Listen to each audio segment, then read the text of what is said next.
სისტემური წამება უნდა დასრულდეს აქ და ახლა. შაბათის მარშის მონაწილეები დღეს პოლიციის მხრიდან მოქალაქეებზე ძალადობას აპროტესტებენ. პარალელურად პროპაგანდისტული იმედის ეთერიდან მდინარეზე აცხადებს, რომ ვერავინ ვერავის მისცემს გარანტიას, რომ მსგავსი ფაქტები აღარ მოხდება. 45,000 ადამიანში ხვალად შეიძლება ვინმე პოლიციის მუნდირი შეარწმუნოს. ამბობს მდინარაძე და ამტკიცებს, რომ მოძალადეები დაუსჯელები არ დარჩებიან. ამ წამების დროს აჭარის პოლიციის უფროსი იყო გრიგოლ ბესელია. აცხადებენ ოპოზიციის ალიანსში გავრცელებულ კადრებთან დაკავშირებით. ოპოზიცია დარწმუნებულია, რომ ბესელიამ კარგად იცოდა, რაც მოხდა ქობულეთის განყოფილებაში.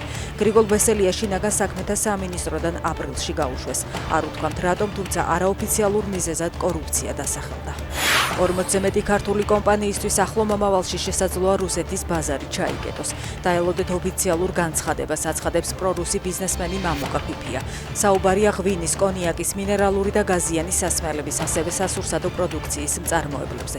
ფიფია კომპანიებს არ ასახელებს, თუმცა ამბობს, რომ უკვე არსებობს ასაკრძალთა სია. მისივე თქმით, ეს კომპანიები რუსეთში ნაშოვნი ფულით საქართველოში ანტისამთავრობო და ანტირუსულ აქციებს აფინანსებენ. პუტინი უკრაინის ოკუპირებულ ტერიტორიებს ძირეულ ეკონომიკურ გარდაქმნას პირდება. დონბასმა და ნოვოროსიამ 2030 წლისთვის ყველა მაჩვენებლით სრულიად რუსეთის დონეს უნდა მიაღწიონ. განაცხადა პუტინმა ეგრეთ წოდებული ახალი რეგიონების განვითარების საკითხებზე გამართულ თათბირზე.